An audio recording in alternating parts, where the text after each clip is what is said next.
Okay. Wait a minute. Kapeng mainit. So, ayan.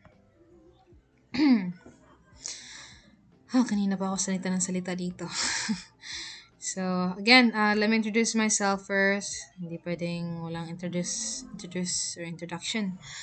Again, hello everyone. Welcome to my study session as I prepare for the LET 2025 exam. My goal here is to deeply understand the concepts, analyze key topics, and of course, every end of our discussions, we have a retention or exam or quiz, you might say. So feel free to study along with me. Disclaimer lang din, okay ha? This study session is based on my personal study method. So ako yung taong nagre-research, nagno-note making, hindi ako mahilig masyado sa highlight. Hindi ko siya ma-imprint sa utak ko. Kailangan ko talaga siyang i-transfer sa note. Ganyan din ba kayo?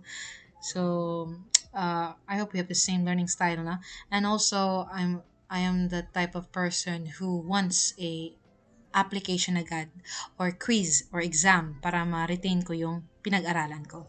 Okay, I'm not an official representative of PRC or any review center. So, anything that you might see here, these are for educational purposes only. I don't claim any rights to them. Okay? So, marami akong websites na ginamit dito and resources. So, might as well you can cross-check para ma-assess nyo kung reliable ang sources ko or hindi. Okay? So, these are the things you have to expect. Note making, basically, merong concept mapping din and application. And then retention techniques, which is quiz. Yun lang. Ito yung topic natin, fantasy stories. Yeah, folk tales. Ayan. So, I'll try my best to finish it, but I will not discuss it all. I will not discuss everything example kasi time consuming talaga siya. So, naubos yung time ko. Alas 5 na dito sa amin. Okay. Same time lang naman yung Pilipinas. Oh my God, ang bobo ko. alas 5 na. Tapos, ayun. Anyway, let's proceed to mga kwentong bayan. Anong oras na ba? I consume 2 minutes. Okay.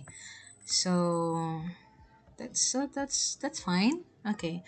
Ano ba ang kwentong bayan? So, mga likhang isip.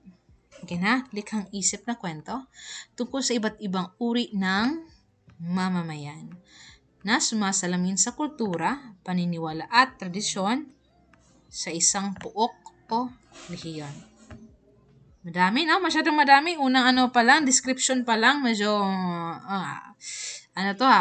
So, again, likhang isip. Ito na lang. Likhang isip tungkol sa uri ng mamamayan. Now, pag sinabi natin mamamayan, magkakaiba yan ng kultura, di ba? Magkakaiba din yung paniniwala. At may kultura, may iba ding tradisyon. Sa isang puok, daming factors, no? Ng mga kwentong bayan. So, karaniwang tauhan, we have here, matandang hari. For example, matandang hari. Pag may matandang hari, masasabing ma-depict natin as matalino o malupit na pinuno. Kung may marunong na lalaki, he might as well be pantas or may mahiwagang kaalaman. Hangal na babae, naglilin lang at nagkakamali. Mga example ng characters. Okay? Okay. Kahalagahan ng kwentong bayan. So, nagpapaliwanag ng pinagmulan ng isang bagay-bagay, no? At saka lugar. Also, nagpapahayag ng aral. Again, kung ang fables ay nagpapahayag ng aral, as well, pareho lang din siya ng kwentong bayan. So, nagpapakita ng katangian at ugali ng mga mamamayan. That's it. From the word itself, bayan, kwentong bayan. So, it referring to the people in that bayan. Okay? So, maikaugnay ito sa puok o rehiyon. Okay? So, just like I said, may variety, no? Iba't iba. So, may sariling lokal na bersyon na nagpapakita ng yaman ng kultura at paniniwala ng mga tao sa lugar. So, may sariling lokal na version. So, may iba't iba talaga. May version sa example sa Cebu, mga Cebuano, may version din sa mga taga ibang parte ng Visayas, di ba? So, ano ang nilalaman? So, may pinagmulan, okay, paulit-ulit. Diyos at Diyosa, mga anyong lupa, langit at hayop, at mga tauhan. Okay, maring God and Goddesses, bayani, o di kaya tao lang, no? Uri ng kwento. So, sali ba dyan ang pabula? Oh, uri ng kwento. So, pabula, engkantado, panlilinlang, kapilyuhan, at katangahan. So, yun ang mga genre. Parang genre siya, no? At layunin nito, actually this is not too serious na kailangan nating tandaan, no? These are just merely definitions or factors which creates kwentong bayan. Okay? So, paglihi at pag-aanak, meron din ganyan, paggamot, pagkasundo ng tribo, ritual, at pasasalamat. So, I think I will give you some example. 1 to 2 lang siguro, no? So, let's start with Tagalog versions or Tagalog region. Halimbawa, ito. Mariang Sinukuan. Who is Mariang Sinukuan? He is an encantada or goddess. So, encantada ng Bundok Arayat. Bundok Arayat si Mariang Sinukuan, ha? Na nagtataglay ng kagandahan at kapangyarihan. Ginagantimpalaan niya ang mabubuti at pinarurusahan ang sakim. Saang bundok si Mariang Sinukuan? Bundok Arayat. You have to be careful with that, especially places, no? Ito naman, alamat ng bundok makiling, diwata rin. Umiibig siya sa isang mortal. Ngunit biglang naglaho si Hunter Boy or si Mangangaso Boy, no? At tapos siyang ipinagkanulo. Sinasabing siya pa rin ang tagapangalaga ng bundok. Ayan.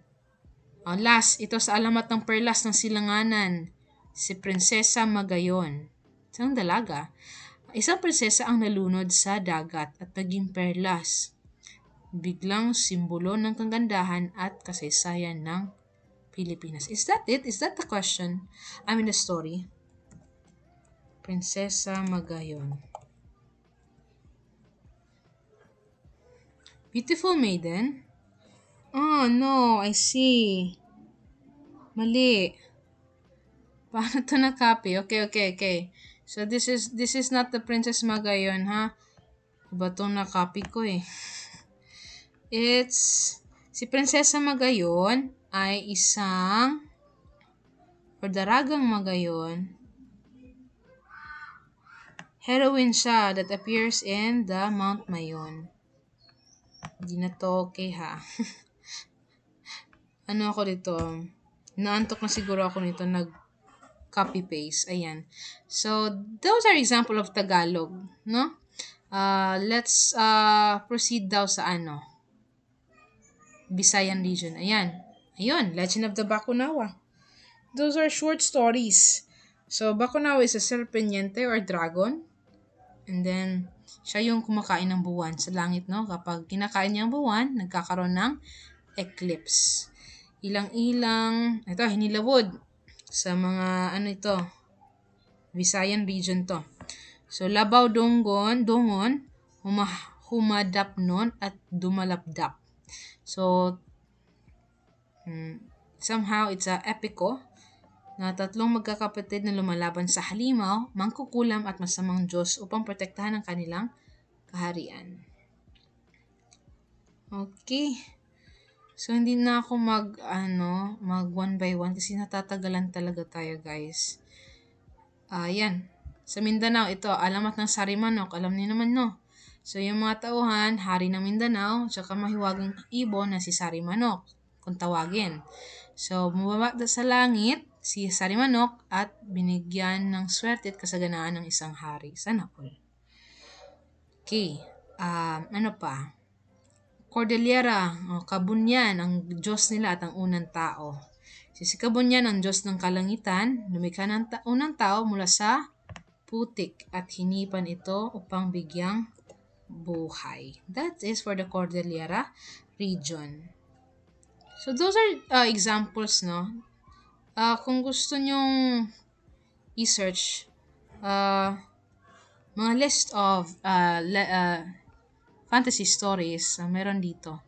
Meron akong in-include na link dito. You can check it out in my concept map. And yes, just ask me, okay? I think I will end this in this part. Di na ako mag one by one ng examples, no? Makikita nyo naman yan. List of fantasy stories that you can check for yourself. And that's it. I think we're ready to proceed for the Epico. So thank you for studying with me, guys. This has been Melly, and see you soon on the next video. Bye.